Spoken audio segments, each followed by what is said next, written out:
உறவுகள் அனைவருக்கும் அன்பான வணக்கங்கள். ஸோ அடுத்து வரக்கூடிய அந்த ஷூட்டிங் ஸ்பாட் அப்டேட் படி காவேரி அவர்கள் இதே இந்த ரெட் கலர் சாரியில் தான் வந்துட்டு ஹாஸ்பிட்டல் சீன்ஸ் அது போயிட்டுருக்கு இப்போது. ஸோ ஹாஸ்பிட்டல் சீன் அப்படிங்கும்போதே ஆப்வியஸ்லி நம்ம எல்லாருக்குமே தெரிஞ்ச ஒரு விஷயம் தான். ஸோ நெக்ஸ்ட் அந்த செக்கப்புக்கு தான் போகிறாங்க. அந்த செக்கப் அப்படிங்கும்போதே விஜய் ஏற்கனவே சொல்லியிருப்பார், இந்த வாட்டி செக்கப்புக்கு போகும்போது பிளட் டெஸ்ட்லாம் எல்லாமே எடுத்துகிட்டு வர சொல்லியிருக்காங்க, ஞாபகம் இருக்கா அப்படின்னு சொல்லிட்டு. அதனால் எவ்வளோ இங்கே பிரச்சனை போனாலும் ஸோ அந்த செக்கப்புங்கிறதும் அங்கே போக போகிறாங்க. ஸோ அங்கே வந்துட்டு கேஷ்யூ பாப்பா வந்துட்டு நம்ம பார்க்க போகிறோம். ஸோ அதை விஜய் காவேரி பார்த்துட்டு எந்த அளவுக்கு ஹாப்பியாக ஃபீல் பண்ண போகிறாங்க அப்படிங்கிற பற்றின சின்ன ப்ரெடிக்ஷனை இந்த வீடியோவில் இப்போ நம்ம பார்க்கலாம். பட் ப்ரெடிக்ஷனுக்குள்ளே போகிறதுக்கு முன்னாடி இன்றைக்கி எபிசோட் அப்படிங்கிறது வந்துட்டு சிம்பிளான ஒரு விஷயம். அங்கே நடந்தது ஒன்றுமே இல்லை. ஸோ கிருஷ்ணா வந்துட்டு தேவையில்லாமல் ஒரு அவதூறு வந்துட்டு சித்தப்பா சொல்லிட்டாரு. அந்த இடத்துல விஜய் வந்துட்டு இன்றைக்கி அவருக்கு டயலாகே இல்லை அப்படிங்கிற மாதிரி தான் இருக்குது. அவர் ஒரு வார்த்தை சொல்லியிருந்திருக்கலாம், இல்லை அப்படி எதுவும் நடக்கலை அப்படின்ற மாதிரியாவது சொல்லியிருந்தால் இவர் தப்பாக புரிஞ்சுட்டு சொல்லிட்டாரு அப்படின்ற மாதிரி சொல்லியிருந்தால் அங்கே பிரச்சனையே முடிஞ்சு போச்சு. சரி, ஓகே, இதெல்லாம் தாண்டி அவங்கள வந்து அவுட் ஹவுஸில் தங்க வைக்கிற மாதிரியான சீன்ஸும் வெளிவரப்போகுது. ஸோ அவுட் ஹவுஸ் அப்படிங்கும்போது நமக்கு கொஞ்சம் பக்குங்குது. ஏன்னா அவுட் ஹவுஸ்க்கும் விஜய்க்கும் வந்துட்டு ஒரு அந்த லவ் ரிலேஷன்ஷிப் கொஞ்சம் அங்கே மெயின்டைன் ஆகிருக்கு. ஏன்னா ஆல்ரெடி வெண்ணிலா அங்கே இருந்திருக்காங்க, அடுத்ததாக காவேரி, இப்போ சிந்துவையும் கூட்டிகிட்டு போய் அங்கே வைக்கிறாங்களே அப்படிங்கும்போது இதை வச்சு எதுவும் நம்ம விஜய்க்கு வந்துட்டு எந்த மாதிரியான ஒரு ப்ராப்ளமும் வராமல் இருந்தால் நமக்கு நல்லது. ஏன்னா ஆல்ரெடி வந்துட்டு இப்போது அப்கமிங்கில் 3 பிரச்சனை ஓடிட்டுருக்கு. ஒன்று என்னென்னா வீட்டில் போயிட்டுருக்க இந்த 2 ஃபேமிலி சண்டை. அடுத்து ஒன்று என்னென்னா இப்போது ஆஃபீஸ் ட்ராக் அப்படின்னு வரும்போதுமே ஆஃபீஸில் அங்கே ஒரு பெரிய ஒரு பிரச்சனை அங்கே போயிட்டுருக்கு. அது இன்னும் பாஸ்க்கு வந்து அவங்க சொல்லாமே இருக்காங்க. அது இன்ஃபேக்ட் சொல்ல வரலாம் அப்படின்னு சொல்லி அவங்க ட்ரை பண்ணும்போதுமே வீட்டிலேருந்து இந்த கால் வந்துட்டதுனால விஜய் அதை காது கொடுத்து கூட கேட்கல. ஸோ ஐயப்பனும் அவன் ஒருத்தர் இருக்க ஒரு எப்படிடா சொல்கிறத இன்னும் சொல்ல முடியலையே அப்படிங்கிற மாதிரி அங்கிட்ட அவங்க தவிச்சிட்டு இருக்காங்க. ஸோ இந்த கேப்பில் நமக்கு தெரிஞ்ச ஒரு விஷயம் என்னென்னா, ஸோ இவர் வந்துட்டு இந்த ஃபேமிலியோட ப்ராப்ளம், அப்புறம் காவேரி ப்ரெக்னன்சி, இந்த ஒரு இதில் வந்துட்டு ஆஃபீஸ்லேருந்து வர காலை கூட அட்டன் பண்ணல அப்படிங்கிற மாதிரி ஐயப்பன் சொல்லியிருக்காரு. ஸோ அந்த இடத்துல விஜய் அங்கே வந்து ஆஃபீஸில் ஒரு பயங்கரமான ப்ராப்ளம் ஃபேஸ் பண்ண போகிறாரு அப்படிங்கிறது தெரியுது. 3வது என்னென்னா குமரன் வந்துட்டு என்ன ஆனாருன்னு தெரியல. கங்காக்கு இந்த சைடு சேவ் பண்ணணும் அப்படிங்கிறனால ஸோ குமரனோட ட்ராக் ஒன்றும் வரப்போகுது. ஸோ அப்கமிங்லேயே வந்துட்டு 3 ப்ராப்ளம் வந்துட்டு அவருக்கு சுட சுட ரெடியாக வச்சுருக்காங்க. ஸோ இது எப்படி போகுதுங்கிறத பார்க்கலாம். ஸோ வாங்க, நமக்கு என்ன பிரச்சனை போனாலும் விக்காவோட அந்த சீன்ஸ் நமக்கு இருந்ததுன்னா போதும். ஸோ இதில் இன்னொரு பியூட்டி என்னென்னா, விஜய்க்கு வந்து சளி பிடிச்சிருக்குன்னு சொல்லிட்டு அவங்க 2 பேரும் அந்த பெட்ஷீட்டுக்குள்ளார போயிட்டு அவரை வந்துட்டு அந்த ஆவி பிடிக்க வைப்பாங்கள்ல, அந்த மாதிரியான ஒரு சீன்ஸ் வருது. ஸோ அந்த ஒரு இது வீட்டில் அவர் ஒரு வார்த்தை சொல்லியிருப்பார், வெளியில் என்ன இருந்தாலும் இந்த ரூம் நமக்கானது, இந்த ரூம்குள்ளார நம்ம ஹாப்பியாக இருக்கணும் அப்படின்னு சொல்லியிருப்பார். ஸோ அந்த ரூமில் நாளைக்கு வர போகிற எபிசோடில் வந்துட்டு நமக்கு கொஞ்சம் அங்கே ஒரு விஷுவல் ட்ரீட் இருக்குது. ஸோ அடுத்து வர போகிறத வந்துட்டு இந்த ப்ரெடிக்ஷனை பார்க்கலாம். ஸோ முத்துமலரை வந்துட்டு சாரதாமா நீங்கள் மரியாதையாக வெளியே கிளம்பி போங்க அப்படின்னு சொல்லும்போது முத்துமலர் இந்த இடத்துல என்ன சொல்லிடுறாங்க, நாங்கள் சொத்துக்காக தான் இந்த வீட்டுக்கே நாங்கள் வந்தோம். ஸோ இந்த வீட்டில் வந்து விஜய் தம்பி இருக்க வச்சார். இப்போ வந்து என் பையன் மேலே தேவையில்லாத ஒரு பழியை போட்டுட்டீங்க. இந்த பழியோடு நாங்கள் வெளியே போக முடியாது. அதனால் என் பையன் தப்பே பண்ணலை நிரூபிக்கிற வரைக்கும் நான் இந்த வீட்டை விட்டு போக மாட்டேன் அப்படின்னு அவங்க சொன்னதுனால விஜய் என்ன சொல்லிடுறாரு, ஒரே வீட்டில் இருக்கிறதுனால தானே இப்படி பிரச்சனை மேலே பிரச்சனையாக வந்துட்டே இருக்குது, அதனால் நீங்கள் வந்துட்டு அவுட் ஹவுஸில் போய் தங்கிக்கோங்க அப்படின்னு சொல்லிடுறாரு. அதனால் இந்த ஃபேமிலி அப்படியே அவுட் ஹவுஸ்க்கு அனுப்பி வச்சிடுறாங்க. ஸோ அவங்க அவுட் ஹவுஸில் அங்கே தனியாக இருந்துகிட்ருக்காங்க.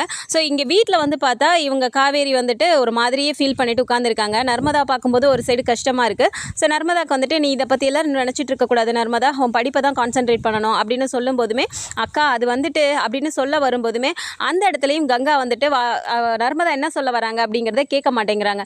நர்மதா வாயை திறந்து அவங்கள ஒரு நர்மதா கிட்ட ஒரு 5 நிமிஷம், கிருஷ்ணா கிட்ட ஒரு 5 நிமிஷம் அமைதியாக பேசுனாங்க அப்படின்னாலே இந்த பிரச்சனை கிடையாது.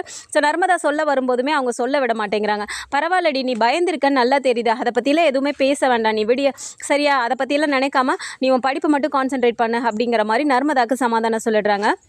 ஸோ காவேரி வந்து இதெல்லாம் நினச்சி ஃபீல் பண்ணிட்டு உட்காந்துட்டு இருக்கும்போது விஜய் கரெக்டாக ரூமுக்கு வராரு. வந்துட்டு என்ன காவேரி அப்படின்னு சொல்லி கேட்குறாரு. ஒன்றும் இல்லைங்க, ஒரே டென்ஷனாக இருக்குது, தலை வலிக்கிற மாதிரி இருக்குது அப்படிங்கிறாங்க.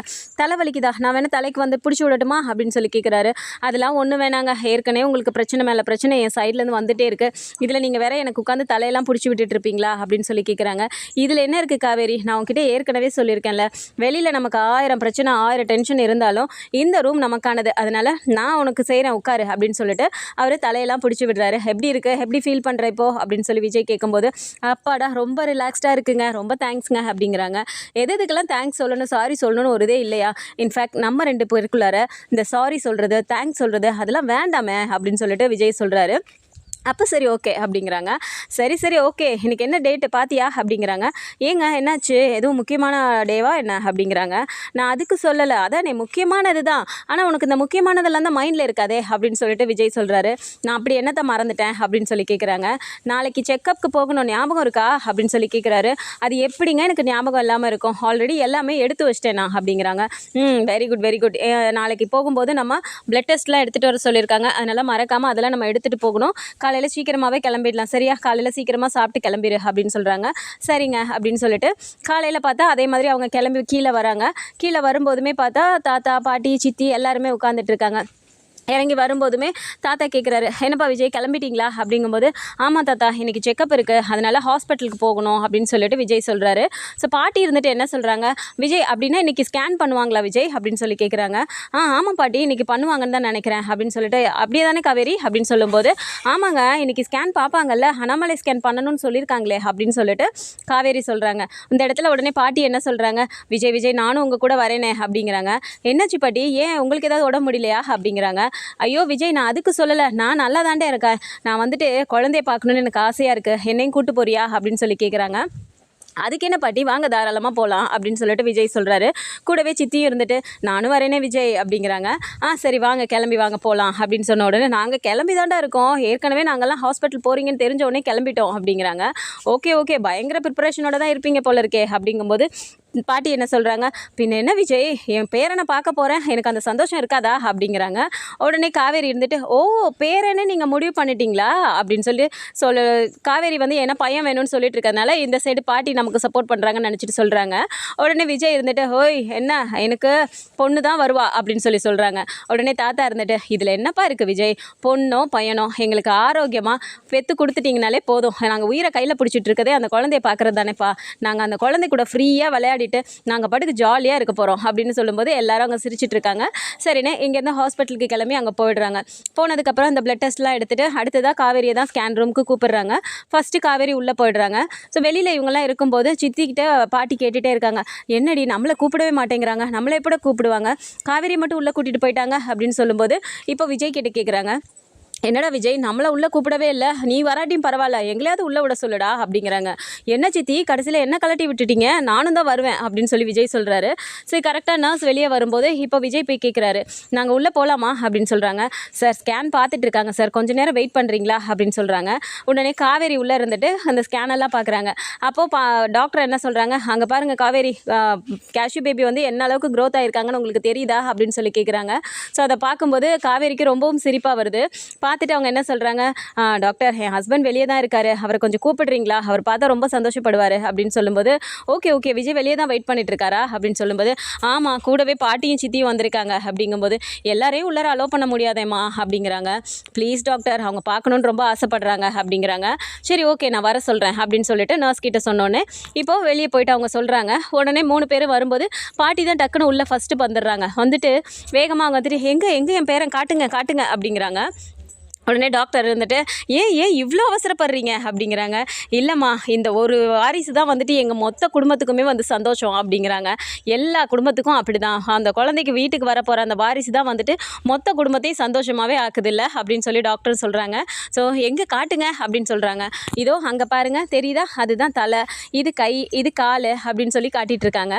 அப்போ வந்துட்டு டக்குன்னு காவேரி இருந்துட்டு, பாப்பா இங்கே பாரு உன் கொள்ளு பாட்டி வந்திருக்காங்க, பாட்டிக்கு ஹாய் சொல்லு அப்படின்னு சொல்லும் போது டக்குன்னு பேபி அந்த சைடு மூவ் ஆகுறது நல்லாவே தெரியுது பார்க்கும்போது. உடனே டாக்டர் என்ன சொல்கிறாங்க, பரவாயில்லையே காவேரி கேஷ்யூ பேபி இப்போவே நீங்கள் சொல்கிறதெல்லாம் கேட்குதே அப்படின்னு சொல்கிறாங்க. ஸோ அதை அப்படி மூவ் ஆகி காட்டும்போது பாட்டிக்கு ரொம்ப சந்தோஷமாக இருக்குது. பார்த்துட்டு ரொம்ப சந்தோஷப்படுறாங்க, அவங்க கண்ணெல்லாம் கலங்குது. உடனே விஜயும் பார்த்துட்டு அவ்வளோ சந்தோஷப்படுறாரு. ஸோ அவங்க கண்ணு கலங்கி நிற்கிறத பார்த்துட்டு, என்ன பாட்டி அப்படிங்கிறாங்க. ஒன்றும் இல்லைடா விஜய் அப்படின்னு சொல்லிட்டு, சரி நீங்கள் வெளியே வெயிட் பண்ணுறீங்களா, நான் ரிப்போர்ட்ஸ்லாம் எடுத்துகிட்டு உங்களுக்கு வந்து நான் சொல்கிறேன் அப்படின்னு சொன்ன உடனே சரின்னு எல்லாருமே வெளியே வந்துடுறாங்க. ஸோ காவேரி கொஞ்சம் நேரம் கழித்து வெளியே வராங்க. வெளியில் வந்து பார்த்தா பாட்டி வந்து கண் கலங்கிட்டு நிற்கும்போது விஜய் போய் பேசுகிறாரு. என்ன பாட்டி ரொம்ப எமோஷ்னல் ஆகிட்டீங்க போல் அப்படின்னு சொல்கிறாங்க. இல்லைடா விஜய், உன்னை குழந்தையில நாங்கள் பார்த்தது, நீ கடகடன்னு வளர்ந்து இப்போ உனக்கே குழந்தைன்னு சொல்லும்போது எனக்கு ரொம்ப சந்தோஷமாக இருக்குடா விஜய், இந்த சந்தோஷத்துக்காக தான் என் உயிரை கையில் பிடிச்சிட்டு இருக்கேன் தெரியுமா அப்படிங்கிறாங்க. பாட்டி என்ன பாட்டி அப்படின்னு சொல்லிட்டு விஜய் சொல்கிறாரு, எனக்கு இந்த சந்தோஷம் போதும் விஜய், ஆனால் நீ வந்து பிரச்சனை மேலே பிரச்சனைன்னு இப்படி இழுத்துட்டு நீ சந்தோஷமே இல்லாமல் இருக்கியடா லைஃப்பில் அப்படின்னு சொல்கிறாங்க. உடனே பாட்டி இதெல்லாம் ஒரு பிரச்சனையா? விடுங்க பார்த்துக்கலாம். ஆனால் நமக்கு தான் இப்போ இவ்வளோ பெரிய சந்தோஷம் கிடச்சிருக்குல்ல, அதுக்கு முக்கியமான காரணம் யார்? காவேரி அப்படின்னு சொல்லிட்டு அந்த இடத்துல அவர் பாயிண்ட் அவுட் பண்ணுறாரு.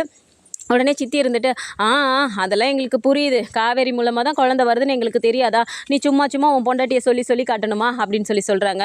இல்லை, அப்புறம் எப்போ பார்த்தாலும் அவளை திட்டிக்கிட்டே இருக்கீங்க, கேட்டால் குழந்தைக்காகன்னு சொல்லிட்டு இருக்கீங்களா, அப்போ அவளுக்கு மட்டும் கஷ்டமாக இருக்காதா அப்படின்னு சொல்லிட்டு விஜய் சொல்கிறாரு. டேய், அதெல்லாம் சும்மா சொல்கிறதுடா, அதுக்காக குழந்தை தான் முக்கியம், அவள் வேண்டான்னு நாங்கள் சொல்லிடுவோமா என்ன? அப்படியாவது சொன்னாலாவது அவள் நம்ம குடும்பம் நம்ம லைஃப்னு சொல்லி பார்த்து மாறுவாளான்னு பார்த்தா அவள் தான் மாறவே மாட்டேங்கிறாளே அப்படின்னு சொல்கிறாங்க. உடனே விஜய் இருந்துட்டு சொல்கிறாரு, அது எப்படி பாட்டி, நமக்கு ஒரு பிரச்சனைங்கும் போது காவேரி வந்து நிற்கிறாள், அப்போது அவளுக்கு ஒரு பிரச்சனைங்கும் போது நான் போய் நிற்க வேண்டாமா அப்படின்னு சொல்கிறாங்க.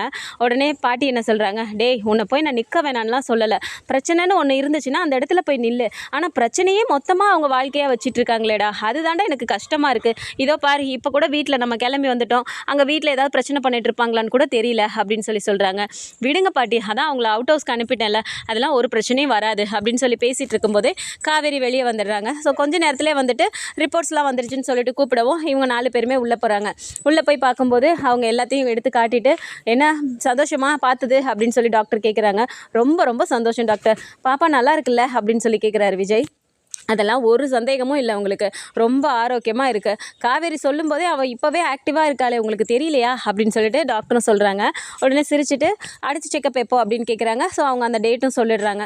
ஸோ அதெல்லாம் பார்த்துட்டு டேப்லெட்லாம் கரெக்டாக போடுங்க, முக்கியமாக இதுக்கு மேலே நீங்கள் வந்துட்டு நிறைய எக்ஸசைஸ் பண்ணணும், நிறைய வாக்கிங் போகணும் அப்படின்னு சொல்லும்போது உடனே விஜய் என்ன சொல்கிறாரு, நல்லா சொல்லுங்கள் டாக்டர், வாக்கிங் போகணும்னு கூப்பிட்டாலே கொஞ்சம் தூரம் தான் நடப்பேன், இவ்வளோ தூரம் தான் நடப்பேன் அப்படின்னு சொல்லிட்டு ஒரு டார்கெட் ஒன்று வச்சுக்கிறாங்க மேடம், அது மட்டும்தான் நடப்பாங்களாம், அதுக்கு மேலே பண்ண முடியல, மூச்சு வாங்குது, இப்படிலாம் சொல்லிட்டு இருக்காங்க அப்படின்னு சொல்லும்போது உடனே டாக்டர் சொல்கிறாங்க, இல்லைம்மா காவேரி, நீ தானேம்மா பார்த்துக்கணும், இதுக்கு முன்னாடி வந்துட்டு நாங்கள் இந்த பேபினால் விஜய் சார் எவ்வளோ ஃபீல் பண்ணிட்டு இருந்தாருன்னு உங்களுக்கே தெரியும்ல அப்படிங்கிறாங்க.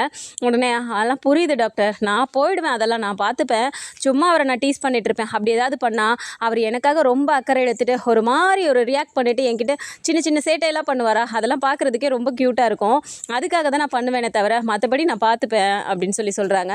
உடனே விஜய்க்கு, அடி பாவி, இவ்வளோ நாளாக இப்போ இந்த வேலை தான் நீ பார்த்துட்டு இருந்தியா அப்படின்னு சொல்கிறாரு. ஸோ அங்கேருந்து சிரிச்சுட்டு வெளியே கிளம்பி வந்துடுறாங்க. ஸோ பாட்டி உடனே என்ன சொல்கிறாங்க, இங்கே பாரு காவேரி, இனிமேல் நீ உட்காந்துட்டு ஒரே இடத்துல 1 மணி நேரம் உட்காந்துட்டு மொபைலில் நோண்டிக்கிட்டு இந்த மாதிரிலாம் இருக்கக்கூடாது, ஏற்கனவே உனக்கு கால் வீங்கிற பிரச்சனை மேலே இருக்குது, அதெல்லாம் டாக்டர்கிட்ட சொல்லிட்டியா நீ அப்படிங்கிறாங்க. அதெல்லாம் சொல்லிட்டேன் பாட்டி, அதுக்கும் சேர்த்து தான் டேப்லெட் எழுதி கொடுத்துருக்காங்க அப்படின்னு சொல்கிறாங்க. ஆமாம், இனிமேல் வந்துட்டு அந்த மாதிரிலாம் ஏதாவது ஆச்சுன்னா உடனே எங்ககிட்ட சொல்லணும், சும்மா ஒரே இடத்துல எல்லாம் ரொம்ப நேரம் உட்காந்துட்டு இருக்கக்கூடாது, இதுக்கு மேலே நீ என்ன பேசினாலும் அது பாப்பாவுக்கு கேட்கும், நீ அழுதினா அதுவும் அழும், நீ சிரிச்சினா அதுவும் சிரிக்கும், அதனால் தேவையில்லாமல் உன் குடும்பத்து பிரச்சனையெல்லாம் மண்டக்குள்ளே போட்டுட்டு அதை பற்றி யோசிச்சு என் பேர குழந்தையே ஏதாவது பண்ணி விட்டுறாத, அது தேவையில்லாமல் பிறக்கும் போதே சந்தோஷமே இல்லாமல் அந்த மாதிரி ஒரு மைண்ட் செட்டுக்கு போயிடக்கூடாது, எந்த அளவுக்கு சந்தோஷமாக வச்சுக்க முடியுமோ அந்த அளவுக்கு சந்தோஷமாக வச்சுக்கணும், புரியுதா அப்படின்னு சொல்கிறாங்க. உடனே காவேரி இருந்துட்டு, அப்படின்னா நீங்களும் என்கிட்ட சந்தோஷமாக பேசணும்ல, நீங்களும் எப்போ பாரு என்னை திட்டிக்கிட்டே தானே இருக்கீங்க அப்படின்னு சொல்கிறாங்க. எனக்கு திட்டிகிட்டே இருக்கணும்னு உன்னை திட்டுறதுக்கு எனக்கு என்னடி ஆசையா, உன் வீட்டு பிரச்சனையே இவ்வளோ பிரச்சனை போயிட்டுருக்கு, அது ஒரு முடிவுக்கே வரமாட்டேங்குதே அப்படின்னு சொல்லும்போது இப்போ விஜய் என்ன சொல்கிறாரு, இல்லை பாட்டி, இதை ரொம்ப நாளைக்கெல்லாம் நான் இழுத்துட்டு போக மாட்டேன், சீக்கிரமாக இந்த பிரச்சனையை நான் முடிச்சு விட்டுறேன் அப்படின்னு சொல்கிறாங்க. தயவு செஞ்சு அதை பண்ணடா விஜய், அதை நீ என்னைக்கு முடிக்கிறியோ அன்னைக்கு தாண்டா எனக்கு நிம்மதியாக இருக்கும், இவ்வளோ ஒரு பெரிய சந்தோஷம் இருக்கும்போது இனிமேல் அடுத்தது வந்து காவேரிக்கு வளகாப்பு பண்ணணும், 7வது மாதம் பிறந்துருச்சு, ஸோ அந்த விஷயத்தையும் நம்ம பார்க்கணும், அவ்வளோ சந்தோஷமான விஷயம் நமக்கு இவ்வளோ இருக்கும்போது எதுக்குடா இந்த பிரச்சனையை மண்டையில் போட்டுட்டு திரியணும் அப்படின்னு சொல்கிறாங்க.